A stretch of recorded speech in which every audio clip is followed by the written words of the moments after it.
घर के काम की एक बहुत ही मज़ेदार बात है कि जब तक ये होता रहता है ना, तब तक ये किसी को नहीं दिखाई देता और अगर एक दिन ये नहीं होता ना, तो ये सबको दिखाई देता है। कौन-कौन मेरी इस बात से सहमत है, ज़रूर कमेंट बॉक्स में बताइएगा। तो जी एक बार फिर से आप सभी का स्वागत है चैनल पे एक नए व्लॉग के साथ। सुबह का समय है और तारीख है 7 जनवरी, मंगलवार का दिन है। नहा धो के अपने पूजा पाठ ख़त्म करके और मैं आ गई हूँ सीधा किचन में। और आजकल किचन का मेरा सबसे पहला काम होता है, जो मैंने दही जमाई है उसमें रई लगा देना, ताकि मैं बाकी के अपने काम निपटाऊँ तब तक जो है मेरी दही में अच्छे से मक्खन निकल जाए। और सर्दियों में अभी ऑलमोस्ट मैं डेली ही जो है वाइट मक्खन निकाल रही हूँ, जिसे नूनी घी हम लोग बोलते हैं अपनी जो है लोकल देसी भाषा में। क्योंकि घी वगैरह खाने का अपना मज़ा ना सर्दी में ही है। सर्दी का खान पान गर्मी के खान पान से बहुत ज़्यादा अलग और हेल्दी होता है, न्यूट्रिशियस दोनों ही सीज़न का रहता है। बट सर्दियों में जो है हमारे पास चॉइसेस बढ़ जाती हैं, वैरायटी बहुत ज़्यादा आ जाती है। अब चाहे वो सब्जियां हो या फिर रोटी में ही हम लोग देख सकते हैं कि गर्मियों में हम सिर्फ जो है चने की या गेहूं की रोटी खा सकते हैं, लेकिन सर्दियों में मक्के की रोटी, बाजरे की रोटी, गेहूं की रोटी, चने की रोटी, बहुत सारी वैरायटीज़ हमारे पास आ जाती हैं।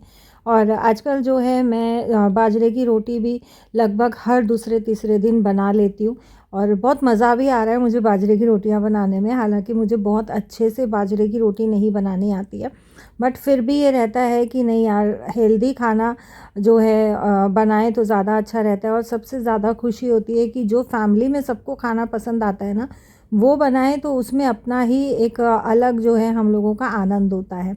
फ़िलहाल जो है खुशी के लंच की तैयारी कर रही हूँ, क्योंकि उसको जाना है इंस्टीट्यूट क्लास के लिए। तो यहाँ मैं उसके लिए बना रही हूँ पराठे, और हम लोगों का जो ब्रेकफास्ट रहेगा खुशी का लंच पैक करने के बाद मैं उसकी तैयारी करूँगी। और सर्दी के पिछले 2 सीज़न हमारे ऐसे निकले हैं कि हम लोगों ने सर्दी के खाने को बहुत मिस किया। नहीं मैं बना पाती थी due to my health issues, और भी छोटे-छोटे कई रीज़न्स थे जिनके कारण जो है प्रॉपरली मैं सर्दियों का खाना नहीं बना पा रही थी। तो इस बार हम लोग जो है बहुत एंजॉय कर रहे हैं। जब से ठंड शुरू हुई है हल्की-हल्की, तब से ही मैंने हरी सब्जियां, बाजरे की रोटी, बाजरे की खिचड़ी, रायते वगैरह बनाने शुरू कर दिए हैं। और घर में जो है सभी लोग बहुत एंजॉय करके इस खाने को पसंद भी कर रहे हैं। तो मुझे भी बहुत अच्छा लगता है और मुझे लगता है कि नहीं यार, चलो बनाते हैं। सर्दियों का ही टाइम है, सर्दियों के बाद तो ऐसा मौका मिलता नहीं है, क्योंकि बाजरा, मक्का वगैरह ये सब गर्म होता है, तो ये हम सर्दी में ही खा सकते हैं। और इस बार जो है दिल्ली की ठंड बहुत जो है ज़बरदस्त वाली हो रही है।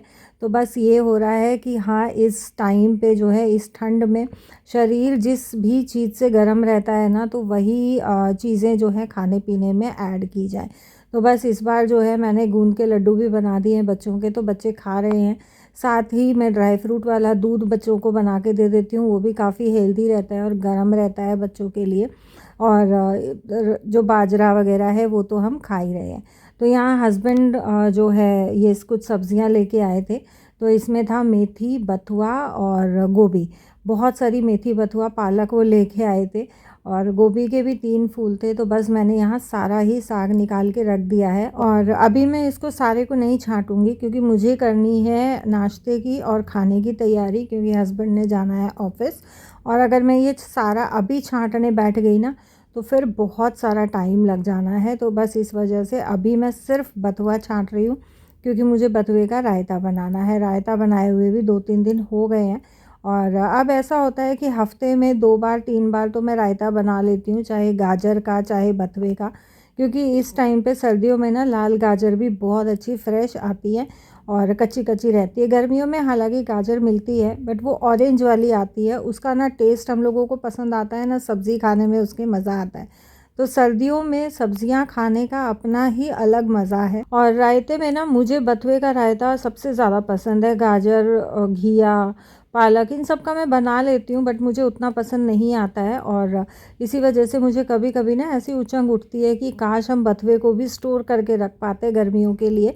तो गर्मियों में भी जब इच्छा हो तब अपना जो है बथुए का रायता हम बना के खा सकते थे। तो जी हाँ, बथुआ मैंने छांट लिया है, और 2-3 जूटी थी, तो उसमें से लगभग 1 जूटी 1.5 जूटी मैंने जो है इसमें छाँट ली है। और मैंने पत्ते पत्ते छाँटे, डंठल इसका काफ़ी कच्चा कच्चा था तो थोड़ा मैंने डंठल भी छोड़ा है। अगर बथुए का डंठल पका हुआ होता है ना तो मैं डंठल निकाल देती हूँ। और इसको जो है मैं साबुत ही धोऊंगी।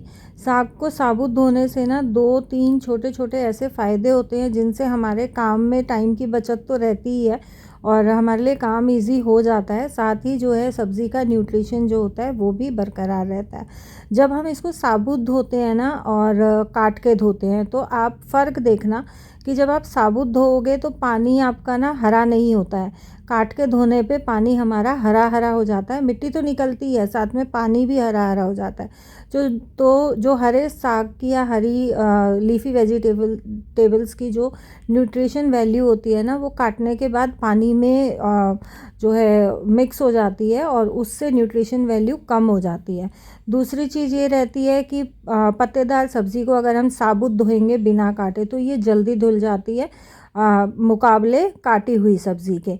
तीसरी जो एक चीज़ रहती है वो ये रहती है कि जब हम इसको काट के धोते हैं तो जो इसके बारीक बारीक पोर्शन रहते हैं, क्योंकि साग इवनली तो कटता नहीं है, कहीं मोटा कहीं बारीक थोड़ा बहुत रहता ही है, तो वो पानी में ऐसे ऊपर ऊपर तैरता है, नीचे बैठ जाता है तो उसको छानना बड़ा दिक्कत हो जाती है, दूसरी छलनी साथ में रखनी पड़ती है। जबकि साबुत वाले को बहुत इजीली हम अच्छे से धो सकते हैं। तो जी यहाँ 5-6 पानी में धोने के बाद मैंने इसको काट लिया था। काट के थोड़ा पानी डाल के अच्छे से खुला ही बॉईल कर लिया है और इसमें 2 से 3 मैं सीटी लगाऊंगी तो बथुआ हमारा बहुत अच्छे से जो है पक जाएगा। और यहाँ मैंने ये 2-3 काम निपटाए, तब तक जो है हमारा घी भी आ गया है तो इसको भी मैं साथ साथ निकाल लूँगी, क्योंकि फिर मुझे लस्सी पलट के ना और ये बर्तन भी जो है लस्सी का जो है ये साथ साथ साफ़ करके रखना है। साथ साथ अगर हम साफ़ करके रख देते हैं ना तो दही लस्सी हमारी खट्टी नहीं होती है। और अगर हम इन्हीं सेम बर्तनों में दही लस्सी छोड़ना शुरू कर देते हैं ना तो एक टाइम के बाद जो है दही लस्सी हमारी खट्टी बननी शुरू होती है। तो जी घी मैंने निकाल लिया है। अब जो है रई भी मैं पोंछ के और साथ साथ रख दूँगी। जिस दिन मेरी हेल्पर नहीं आती है उस दिन रई मैं खुद से माँज के रखती हूँ, अदरवाइज़ जो है मेरी हेल्पर इसको साफ़ कर देती है गर्म पानी से, क्योंकि हाथ से अगर मैं उठाती हूँ ना लेफ़्ट हैंड से तो वज़न पड़ता है। और यहाँ ये इतना सारा घी निकला है मेरा, अप्रॉक्स 1.5-2 किलो दूध में, और मलाई के साथ ही मैं दही जमाती हूँ तो काफ़ी अच्छा घी निकल जाता है। बथुआ भी हमारा अच्छे से पक गया है और प्रेशर मैंने इसका खुद से ही रिलीज़ होने दिया है। अब इसको ना मैं गरम गरम को ही स्ट्रेनर में छान लूँगी। और जैसे हाथ से मुझे निचोड़ना होता है ना तो इसको मैं अच्छे से ठंडा होने देती हूँ, लेकिन अभी ठंड बहुत ज़्यादा हो रही है और ज़्यादा ठंड होने के कारण मेरे शोल्डर में जो है पेन बहुत ज़्यादा है। तो मैं अभी कोशिश कर रही हूँ कि वज़न वाला या ऐसा काम मैं ना करूँ जिससे मेरे हाथ में स्ट्रेचिंग हो। और जब हम निचोड़ने का काम करते हैं ना तो हाथ पे ज़ोर पड़ता ही है, तो इस वजह से मैंने निचोड़ना अवॉइड करके और इसको छलनी से ही कर लिया। इस पानी को मैं यूज़ करूँगी आटा गूँथने के लिए। यहाँ दही को मैंने अच्छे से फेंट लिया है और ये धनिया, थोड़ा सा अदरक और हरी मिर्च, थोड़ी सी दही डाल के मैंने अच्छे से पेस्ट बना लिया है। मंगलवार है तो मैं लहसुन नहीं यूज़ कर रही हूँ, अदरवाइज़ मैं इसमें 2 कली लहसुन की भी डालती हूँ। यहाँ जो बथुआ मैंने निचोड़ के रखा था उसको मैंने इस दही में अच्छे से मिक्स कर लिया है। और अभी ये दही जो है मुझे बहुत गाढ़ी गाढ़ी लग रही है तो इसमें मैं थोड़ी सी लस्सी ऐड कर दूँगी। और रायता जो है मैं अगर किसी भी चीज़ का बनाती हूँ, चाहे गाजर का हो, घिया का हो, बथुआ का हो या पालक का हो, तो मैं आधा दही और आधा लस्सी में ही बनाती हूँ। तो उससे ना काफ़ी क्रीमी क्रीमी सा और टेक्सचर भी अच्छा आता है रायते का। अगर दही में पूरा बनाते हैं बहुत गाढ़ा हो जाता है, लस्सी में पूरा बनाते हैं तो बहुत पतला हो जाता है। तो मैं दोनों ही चीज़ें आधी आधी रखती हूँ। लास्ट में इसमें मैंने काली मिर्च और नमक डाला है। ऊपर से मैंने हींग जीरे का इसमें देसी घी का तड़का लगाया है। और इसके साथ हमने बनाई है बाजरे की रोटियां। बाजरे की रोटी, नूनी घी, गुड़ और रायता।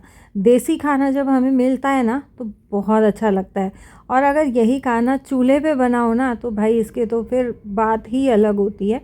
बट सोसाइटीज़ में जो है चूल्हा जलाना पॉसिबल नहीं है। और मुझे कई बार उचंग उठती है कि यार मैं चूल्हे पे रोटी बनाऊं, क्योंकि सर्दियों में ना जब आप चूल्हे पे रोटी बनाते हो तो उसका स्वाद तो होता ही है, साथ ही क्या रहता है ना कि आपका घर भी गर्म रहता है और चूल्हे के आगे बैठ के जो गर्माइश मिलती है ना, शरीर में जो ठंडक बैठी होती है, जो बोलते हैं ना कि छाती में ठंड बैठ गई या शरीर में ठंड बैठ गई, जब आप चूल्हे के सामने बैठ के काम करते हो ना, तो वो शरीर को आपके एक अलग ही एनर्जी देता है। जब शरीर में चूल्हे की या आग की, लकड़ियों की आँच की जब गर्मी आती है, तो मुझे कई बार बड़ी उछंग उठती है कि यार मैं चूल्हे पे रोटियां बनाऊं, बट सोसाइटीज़ में ये चीज़ पॉसिबल नहीं है। पहले तो ये रहता था कि बच्चे छोटे थे, हम विंटर ब्रेक्स में जाती थी मैं, तो चूल्हे पे रोटी बना लेते थे मम्मी के यहाँ। लेकिन अब तो बस सपना सा ही बन के रह गया है चूल्हे पे रोटी बनाना। और अभी कर रही हूँ लंच की तैयारी। तो खुशी को खाना था सांभर, तो मैंने यहाँ ली है तुअर की दाल, मटर बारीक काट के, गाजर, थोड़ी सी इसमें डालूँगी मैं भिंडी। और सांभर की ना ये सबसे अच्छी चीज़ मुझे लगती है, सांभर हो या पाव भाजी की भाजी हो, कि इसमें आप कोई भी सब्ज़ी डाल दो और बना दो, बहुत मस्त बनता है। साथ ही मैंने डाला एक छोटा सा बैंगन, तो इसमें पानी डाल के और कुछ जो बेसिक मसाले होते हैं वो मैं ऐड कर दूँगी पहले ही। तो इसमें मैंने ऐड कर दिया है नमक, हल्दी पाउडर, और थोड़ा सा इसमें डाल देंगे हम सांभर मसाला। सांभर मसाला डालने के बाद इसमें डालूँगी मैं कढ़ी पत्ता। अच्छा, सांभर में ना कढ़ी पत्ता बॉईल करते टाइम आप डाल दोगे ना, इसका बहुत अच्छा फ्लेवर आता है। तड़के में तो हम डालते ही हैं, लेकिन बॉइलिंग टाइम पे भी अगर आप डालते हो ना, तो ये बहुत अच्छा फ्लेवर देता है सांभर को। लास्ट में इसमें मैंने ऐड कर दिया है कश्मीरी लाल मिर्च। और जैसा मैंने आपको बताया ट्यूसडे है, तो मैं लहसुन प्याज इसमें यूज़ नहीं कर रही हूँ। अदरवाइज़ मैं सांभर के साथ ही जो है एक अलग से कटोरी में प्याज और लहसुन रख के उनको भून लेती हूँ। अच्छे से उबाल आने के बाद जो है इसमें डाल दी है मैंने ड्रम स्टिक। ड्रम स्टिक ना घुल जाती है ज़्यादा सीटी लगाने से, इसलिए मैंने इसको ज़्यादा सीटी लगाने की बजाय खुला ही अच्छे से पका लिया था, ताकि 50-60% जो है हमारी सब्ज़ियां कुक हो जाए। और इतनी कुक होने के बाद सांभर में 1 या 2 सीटी लगाने से सब्ज़ियां आपकी अच्छे से पक जाती हैं और ड्रम स्टिक्स भी घुलती नहीं है, क्योंकि सांभर में ड्रम स्टिक्स ऐसी साबुत रहती है ना, तब ज़्यादा अच्छी लगती हैं। और जो है अभी मैंने जैसे कुकर की प्रेशर रिलीज़ होने के बाद खोला, तो ड्रम स्टिक्स मैंने सारी ही निकाल ली हैं। अब हल्का हल्का जो है इन सब्जियों को मैं मैश कर लूँगी। आप चाहें तो एज़ इट इज़ भी छोड़ सकते हैं, जैसा भी जो भी आपका खाने का फ्लेवर रहता है उसके हिसाब से आप इसको एडजस्ट कर सकते हैं। तो जी अब यहाँ सांभर हमारा बिल्कुल रेडी हो गया है। बारी आती है इसमें छौंक लगाने की। तो मैंने इसमें लगाया है हींग और राई का छौंक सरसों के तेल के साथ। और हींग राई डालने के बाद अब इसमें मैंने फिर से एक स्ट्रिंग जो है कड़ी पत्ते की डाल दी है। अच्छे से भुन गया तो इसमें मैंने ऐड कर दिया सांभर। अगर आप लहसुन प्याज डाल के बना रहे हैं तो कड़ी पत्ता डालने के बाद आप प्याज लहसुन जो भी आपको इसमें डालना है वो डाल के अच्छे से कुक करें। अगर आपको बिल्कुल ऑथेंटिक साउथ इंडियन टाइप चाहिए तो छौंक के साथ आप थोड़ा सा इसमें गुड़ ऐड कर सकते हैं, क्योंकि साउथ इंडियन जो सांभर रहता है वो हल्का सा मिठास में रहता है। सांभर के साथ मैंने लास्ट में ड्रम स्टिक डाल के और इसको अच्छे से सिम गैस पे बॉईल कर लिया है। जब सांभर हमारा बहुत अच्छे से पक गया तो लास्ट में इसमें हम ऐड करेंगे इमली का पानी। खटाई आपको जो भी पसंद हो, चाहे आमचूर पाउडर की हो, चाहे नींबू की हो या टमाटर की हो, वो आप अपने हिसाब से इसमें ऐड कर सकते हैं। बट सांभर में इमली की खटाई ही ज़्यादा अच्छी लगती है। लास्ट में इसमें जो है मैंने ऐड कर दिया है सांभर मसाला। तो जी ये था हमारा आज का blog. Thank you so much for watching.